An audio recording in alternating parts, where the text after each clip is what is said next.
travel is it's luxury for me. You know, we have a private charter. We go from here with the bus straight to the runway. So yeah, it was. We had a very good trip to San Diego. So no complaints there, or no excuses so far with regards to the travels. Is the time difference isn't a problem? No, I don't think so. We adjust a little bit to it. You know, we're aware of the time difference, so and that they wake up a little bit earlier in the morning. So we adjust the schedule accordingly. So I don't think it's a problem. What do you have to do to be better on the ball this week?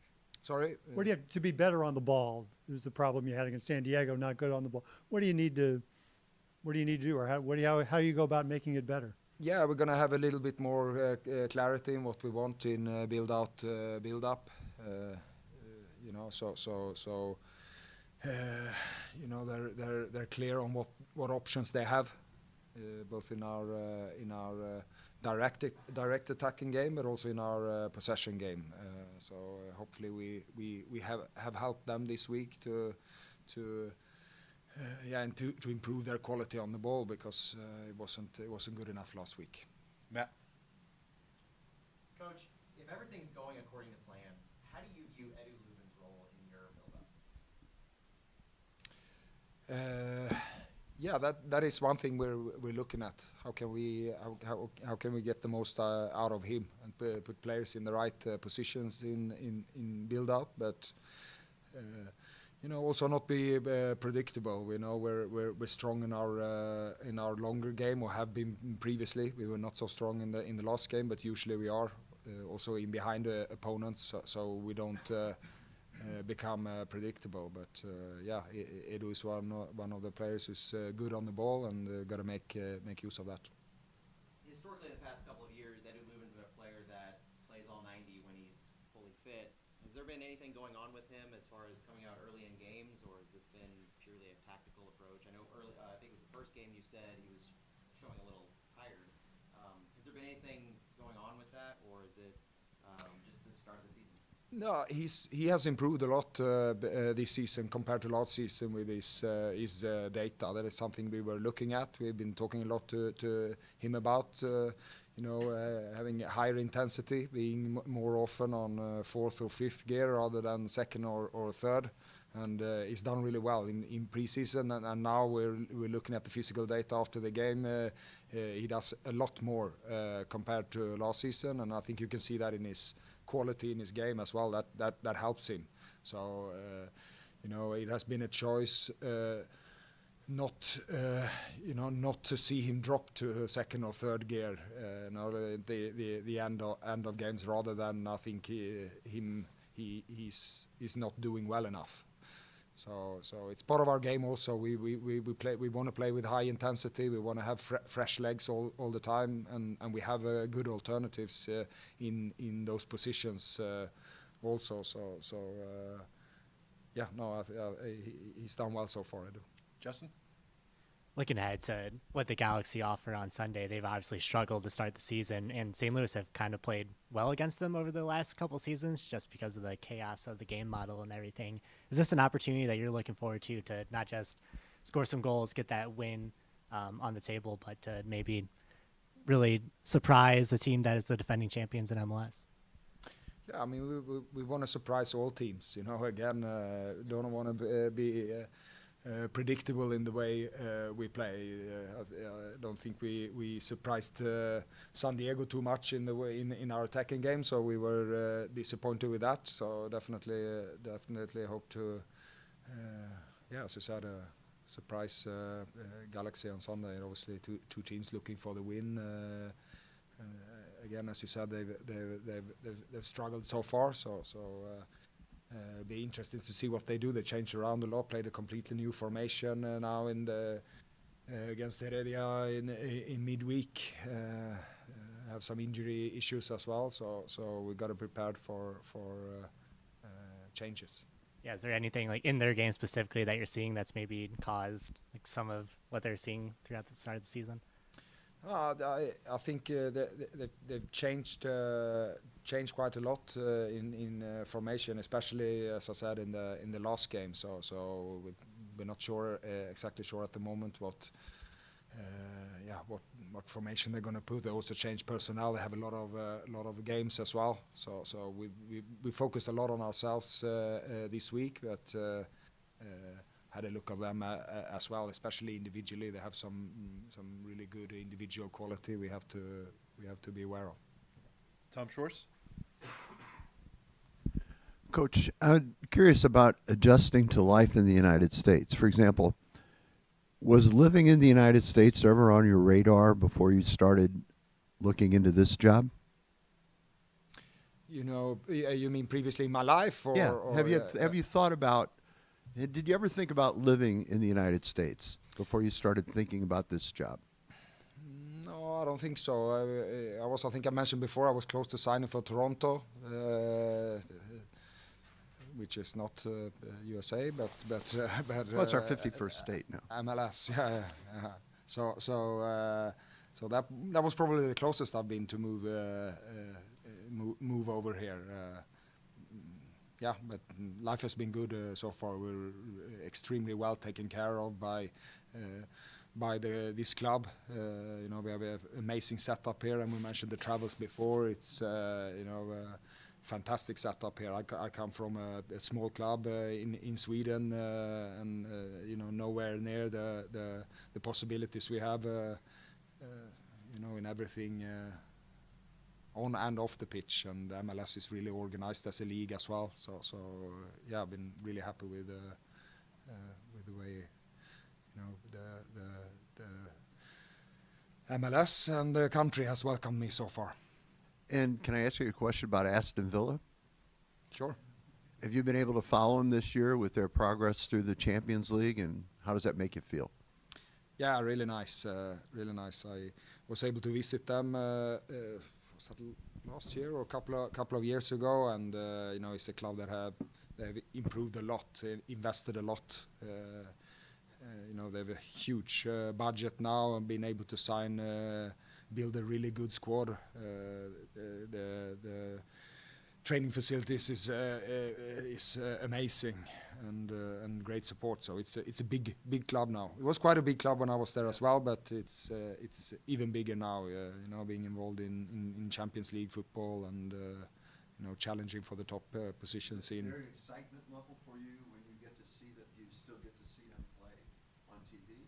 Yeah, I do. Yeah, I do. And they do well. They have a good coach as well, and again built a really strong squad. Next we'll go to Jeremy Clements, then Matt Rocchio. There's been kind of a slow start to this season offensively, yet score a goal. Do you look at the upcoming game in LA as an opportunity to kind of really jumpstart the offense with what could be a heavily rotated Galaxy side? Yeah, we don't know that. Again, I'm not sure yet how they're going to play formation-wise and personnel, but they're also looking for their first win. So I think it's a really important game for them as well. So we'll see if and how much they will rotate. But yeah, for sure. I think every game. You know, we had a good solid first game. We played well in our attack, created enough chances. And we didn't have a good game in the second game, but I thought we were going to. You know, we had a good game plan. It didn't work out for an attacking perspective, but you know, I'm confident in the guys and the game plan we have for Sunday. So yeah, definitely looking forward to the game and the possibility of bringing 3 points home. Next we'll go to Matt Rocchio. Afternoon, Olof. The defense has played so well these first two games, and you have so much depth at center back with Timo even more involved with the team. So I guess what factors go into, I guess specifically for this game, going to you deciding which three center backs you're going to roll? Yeah, I haven't decided yet, but they're all doing well. I mean, you can You can see that as well in our performances. I think it's a lot to do with the whole team, not only the centre backs, us defending well, but we have high demands also in our build up and in possession. So that's something we've been working on during the week, how to improve our centre backs quality and positioning there. So that affects the choices as well. But at the moment we have quite a few choices there, and hopefully Joachim will come back next week, and we can have him involved as well in that selection. We got time for two more. We'll go to Tom and then Matt Baker. I'm going back to Edward Lubin, but Alfredo Morales has come in off the bench twice for him, and here's a guy who was trialist, signed right before the team began. Does he bring like a specific thing that made you want to sign him, because you obviously have not hesitated to play him in games? Yeah, I think he brings all-round quality. It's a clever player, he's experienced. He has good positioning, both attacking and defending. We're working on his fitness all the time so that he can get intensity in his game. That is a little bit what is lacking at the moment. But that's why we have chosen to bring him on later on in the game. In these couple of games, the intensity might go down a little bit. It did for sure in the first game, when I think he did really well. So again, it's another player we're trying to take the most out of, and hopefully we can build on his fitness, so he will continue to improve. We'll wrap up with Matt. Coach, throughout this season, most weeks it's going to have a City game on Saturday, a City 2 game on Sunday, and so any player that might not get minutes on Saturday, options for Sunday. This week, City 2 plays the same day. Last week, you mentioned a couple of players getting time, Tomas Ostrog, Joey Zielinski, with City 2. Are you looking at the same kind of dynamic this week, to the point where you may not fill out a roster if some of those players can get minutes with City 2? Yeah, that's something we're considering every week. We don't think we will do the same this week, though. I think we'll have a full roster this weekend, and most likely all of the players who are fit will travel. Thank you. Coach, thank you for joining us. Appreciate your time. Thank you, guys. Thank you.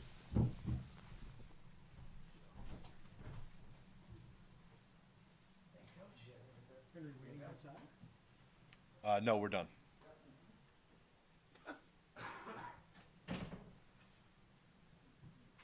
You shouldn't pick on the elderly like that. Tom allows me to do it. It's in his nature, I guess. John, I think you're really nice to me, by the way.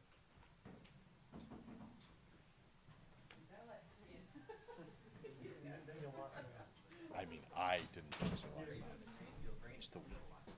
Just the security. Security. To make sure that no riffraff during this time. No exceptions, Henry. You have to pass like everybody else. Anyone else want to start besides Tom? Go ahead, Justin.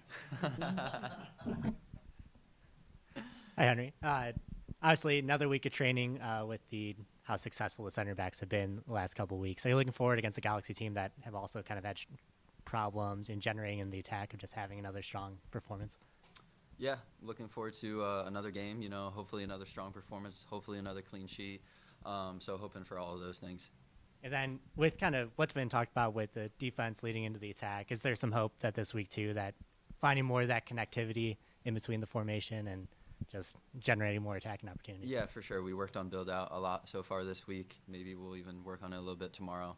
But, so we've been working with the ball a lot, getting good reps in, and I think to be fair, against Colorado we were pretty good, and then obviously took a step back in that regard against San Diego, but I think we'll show better this weekend. Tom. What do you like about a 3 center back formation? I think in rest defense, it's really good. So when we have the ball in the attacking third, we're able to kind of have width defensively, and especially if they keep 3 guys high, we'll be prepared for that. So I think it's it's a good rest defense, kind of situation. Is it your? Do you feel most at home in this kind of formation? Because you seem to be taking to it quite well. Thank you. I feel good in it. I feel good in 4 in the back. I like both. Tom Schwartz? Given the fact that Olof was such a good player, your position, essentially, correct, right? Yes. What have, if anything, have you learned from him that has helped you in your game?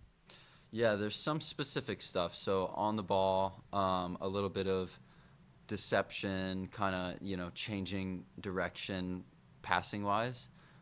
So, maybe face one way, cut it, go the other way. That's one specific thing. Another is driving, protecting the ball at the same time, So maybe I need to watch some more Olof film. But What's that goal he headed in against Arsenal? Yeah. So no, obviously he was a great player, so I have a lot to learn from him. And more importantly than anything is, have you found pizza that you like yet? Yes, I have in the off season. Man, I'm gonna need some help, guys. The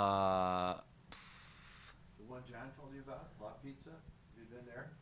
No, I haven't. Oh. I'll get to it. Oh man, it was on a list from one of our admin, Bomi, and but I just kind of stumble across places. Like I explore, and it was a good place. I'll get back to you on the name. All right, great. All right. We'll go to Matt and then Jen. Henry, you mentioned getting better on the build-up.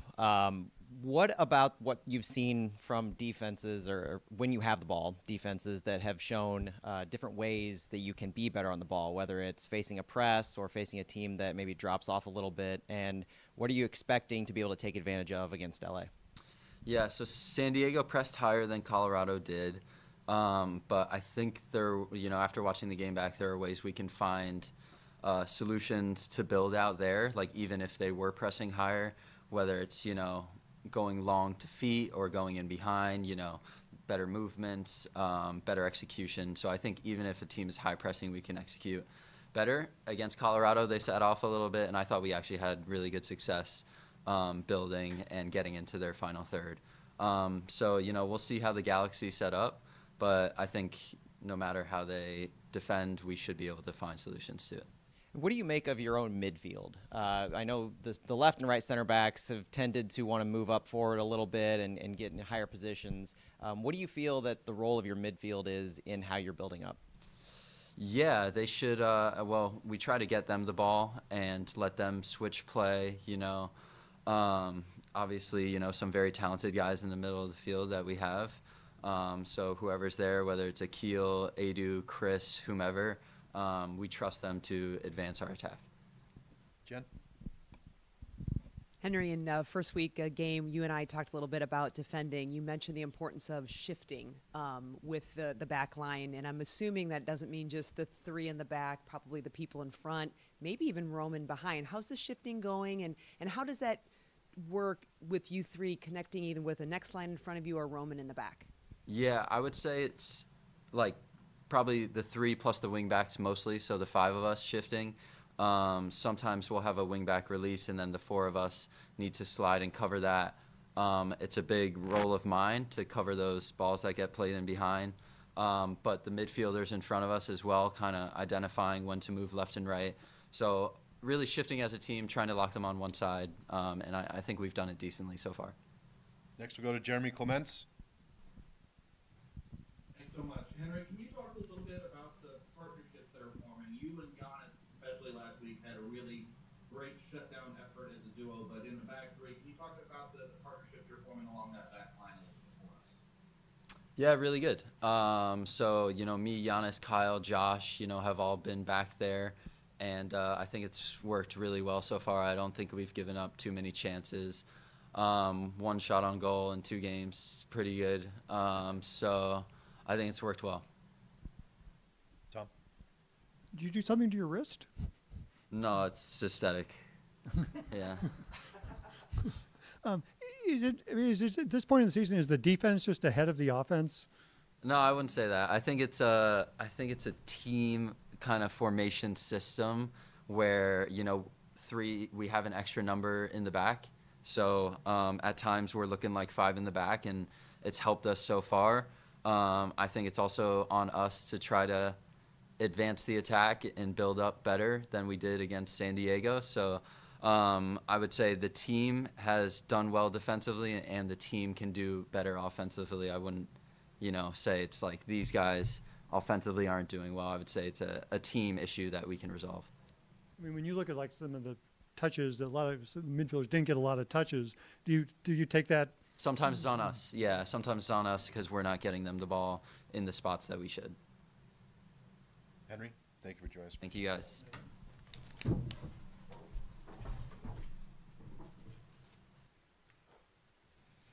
right, folks, that's all. Thanks, John. Thank you.